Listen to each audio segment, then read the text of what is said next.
This is Dr. Matt Barber of Alabama Orthopedic Clinic. We are proud supporters of Ransom Reprogram, Ransom Ministries, and all of the good work that they do in our community. If you would like to learn more about us, check us out at alortho.com or barbertotaljoint.com. You can also hear more from me personally on the Ortho Real podcast. Thank you again for allowing us to be involved with Ransom Ministries and all of the great work that they do. Hey, welcome to the Ransom Experience. My name is Matt Armbruster, Executive Director of Ransom Ministries. You're going to hear stories from people that we've served and people that serve alongside us, as well as those that we partner with throughout our community. You're going to hear about decisions they made throughout their life and things that happened through different avenues of their life that caused them to go down a path that they didn't see themselves going. And then also those decisions that they have to make on a daily basis to stay away from those decisions that they made in the past. Ransom Ministries empowers people to utilize their God-given gifts and talents in their career and for their community. All along the way, we learn how to help those close to us and also maybe even help ourselves. This is real. This is raw. This is Ransom. With every star.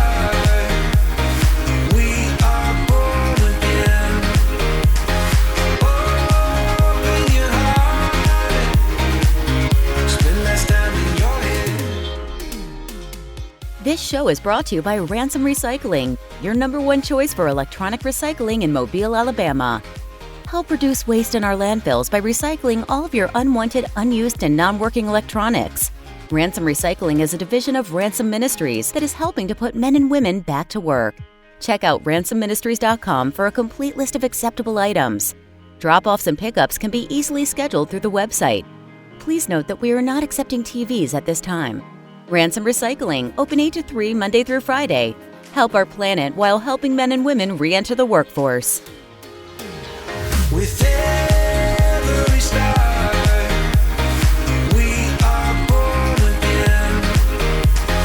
Open your heart, spend less time in your head.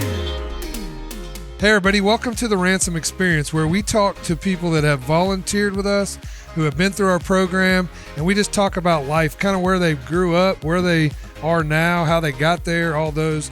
And today I get the pleasure of bringing in my daughter, and this is my youngest daughter, so you've already heard from Abby not long ago, but now you get to hear from Mary Paige, who is 16, going to be a junior. Thanks for coming today, Mary Paige. Sure. This ought to be interesting. I'm just going to tell you with her here. So you grew up in a family that did like stuff for people that weren't always, society didn't look very well on. So tell me how that was when you was a kid. Like, what was that like when you were young? Well, I was only 5 when we started it. And so, 5-year-olds don't really like to go work and do that stuff. We just want to play. So I didn't like it that much at the time. I didn't understand why we were doing that, because I didn't understand how to help, like why you wanted to help those people. And so I was more frustrated at the fact that like we couldn't do certain things. Like, how many times would I ask you, can we just do Thanksgiving at home this year, please? Like stuff like that. Because I just didn't understand. I was too young to understand why they needed help and why they were where they were and why we were the ones that were helping them. But like, I'm not very I'm understanding. I don't know how to put it. I just think that if you're in a place and you're there for a reason, like something had to happen, you know what I mean? Like choices or something. So it's hard for me to like put myself in other people's shoes because I just don't understand why you would do some of the things that we've seen. But at the same time, I haven't faced the same struggles. Yeah. And now that I'm older, I understand that more, and I understand that like everyone has a story, and that we were really needed, and even at the time we were needed, even when I hated it and just wanted to have Thanksgiving at home with our family. So tell me, so you did ask that a lot, like every year, pretty much whenever we went anywhere, whenever it was Thanksgiving time, because we did do a lot during that. So, one time you were 5 years old, and we took you to Africa. Mm-hmm. So tell me about that experience as a 5-year-old. Actually, you turned 6 while we were there. Yeah, I did. I don't. Do you remember it? I remember it. It's kind of hard to forget. It was, some things were like sad because I was just like everyone there. There was a lot of younger kids that were my age, and so I grew up like I didn't really have any struggles. I mean, of course we had struggles as a family, but also at the same time I was too young and didn't know them. Yeah. And so, like, seeing all that and seeing how they're growing up and how much poverty there was there, it was like I didn't understand still because I was so young, but at the same time I was just sad. But I don't know, it was like it smelled really bad. I don't think I'll ever forget the smell. But and they had weird food. I'll never forget though. It was really random because it was in Uganda and it was all like kind of like, how do you say that? I don't want to be rude. Like just not very nice. Yeah. Like I don't know, there wasn't like, you know how in most cities there's like a nice area, there's a bad area, or there's like a medium area, or like something like that. It was just, there wasn't any of that. It was just like stuff like that. And then our hotel was just randomly there, and it was so nice. Like it was so like fancy, and they had fancy breakfast for you and fancy drinks. And so me and Abby were in matching dresses, and they gave us ice cream, and it was such good ice cream. Like it was unlike any ice cream I've ever tasted before. But I don't remember a lot of like helping, because I didn't really help. I mainly just complained because it was really hot. But some things never change. Hey, that's not. It's really hot today. Hey, I didn't complain. I just said it was hot. So we went there. You stayed in the bus most of the time with your mama. Mm-hmm. So then you grew up and you kind of, you go to private school, you do all that. So how is it going from like one extreme to the other? Like people in poverty doing that, and then people with not poverty. Yeah. It's just hard to see people like Ethan or like Frank and like all of the people that you have here, how they're like some of the hardest workers you'll ever see. And they are struggling. Like, they had to go through all that struggle. Uh-huh. And even though I don't have as big as a work ethic as you and Abby, and I'm, like, a little lazy sometimes. But you said you was going to be real. But you've always taught me that I'm gonna have to work at some point. Things aren't just gonna be handed to me.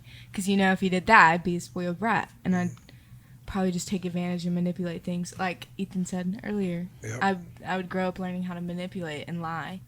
And so I'm grateful that even though I had the privilege of going to a school like that, and like that education that I get that's going to help me further on, but as long as I stay on the right path that you've led me into, and you and Mom, it's like it makes me grateful for that I have I have good parents that will they're not going to give me what I want when I want it. Mm-hmm.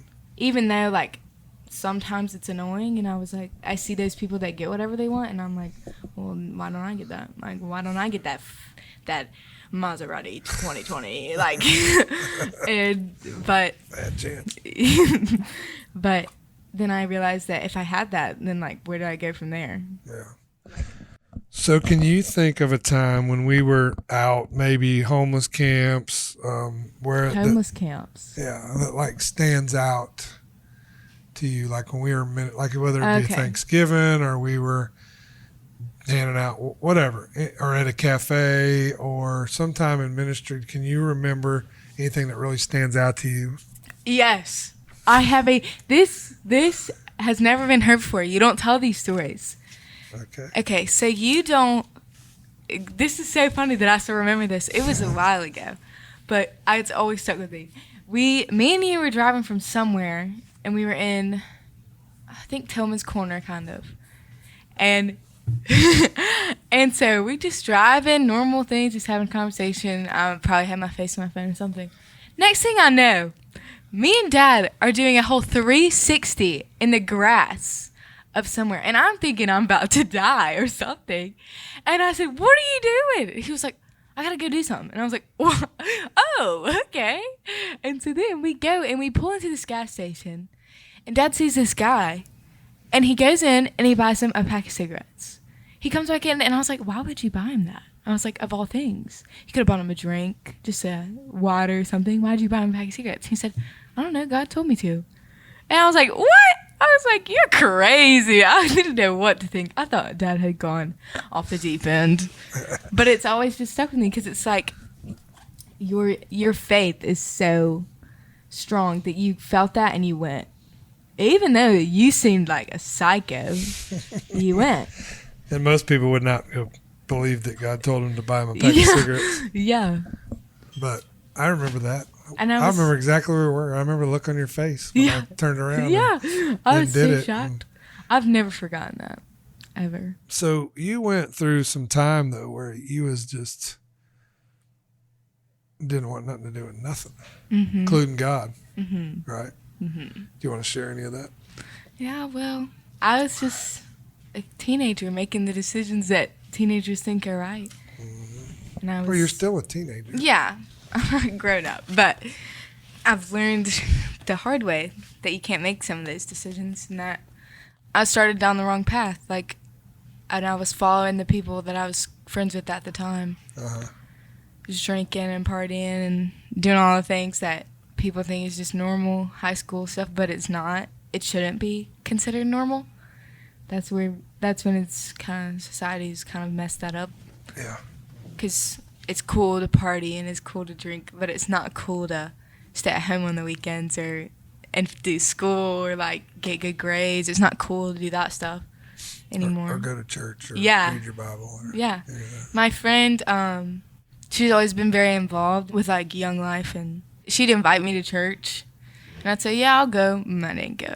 Yeah. I didn't want to go because I was just like, we grew up, we went to so many different churches, just as a family, trying to find a church that we wanted to stay with. But I was just like, this is taking up a day I could sleep in. And I didn't listen. Most of the time I just stare off and because I thought it was stupid. I thought it was stupid that how things worked, how some of the most faithful and godly people are stuck in a place that it's unfair. I just saw it as stupid. And then these people that say, oh, I love God, go to church, he loves you, turn around and doing this stuff on the weekends. It's like, how are you going to do that? How do you say that you're for God and you have faith and stuff, but you sin knowingly? I feel it's not we're all sinners. We're born sinners. It's different. It's okay to sin, make mistakes. You're human. But when you're knowingly doing it and you're knowingly repeatedly, you're not learning at all from a mistake, then you're just, what are you doing? That's not growing at all. It's just staying. And I don't know. You didn't like what you saw. No. I didn't like what I saw. I thought it was stupid. Because I'm like Mom. I know Mom came on here. I don't know if she said this, but Mom does not like fake. And she does not put up with it either. She calls people out if they're fake. And she can read. I remember I'd bring people over sometimes when I was with friends with a bunch of different people. And I could just read it on her face. She knew something was up. And I'd be like, why don't you like them? Why? And she's like, I never said I didn't like them. Something's off. But she was right. And but I didn't listen to her. And I'm the same way. I don't like fake, even though I didn't see it through those people. But, why don't you just say how you feel? There's a difference between being afraid of confrontation. I feel like when you're afraid of confrontation, you can't really help that. But when you're not afraid of confrontation, but you go behind people's backs and do stuff like that, and you're sneaky, just handle it, you know? I love you. And I saw people doing that within the church. So I related God and church with those people, even though, if I did that with everything, I wouldn't like a lot of things. Yeah. Because everyone's, a lot of people are like that. So I ran away from it, and I ran away, and I went away. I would kind of distance myself from y'all because I knew that y'all were going to tell me. I knew that y'all were going to try to get me to listen, but I wasn't going to listen. I wasn't in the mood to listen. I thought I could do it. Like Ethan said, I thought I could do it on my own.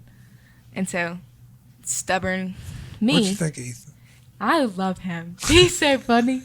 He's so goofy. He just tells you what he's thinking. See, I like that. Cool. But, yeah, so I was drinking and stuff. Got involved with people. I still love those people now. I'd do anything for them. I love them. Because I know some of their history. And I know why they're doing what they're doing. And that's where, like, some of the people you see, they go through, they grow up in these nice homes and these nice families, but those families were secretly broken. And so they drink and they get into party and they go through all that just to not be numb. Yeah. Because that's what they see. They see numb. Yeah. And they see that they don't have to go through the pain anymore by that stuff. So what you're saying is that that's not a poverty thing, that's a people thing. Yeah. No matter You don't money, have to not grow money, up. Yeah. it doesn't matter. Everybody struggles. Because when people are in pain, they use other things to numb it. That's right. But I think I did that. I was in a lot of pain because I wasn't me around those people, and I've always found I don't like fake, so I found comfort being me. But when I'm not me, I was I was uncomfortable constantly. But I also knew that if I acted like me, then I wasn't going to be liked. And to me, that was the end of the world. I had to be in this friend group. I had to be popular. That's 15, 14-year-old girls. If you're not popular, then what are you? Yeah. That's what it feels like.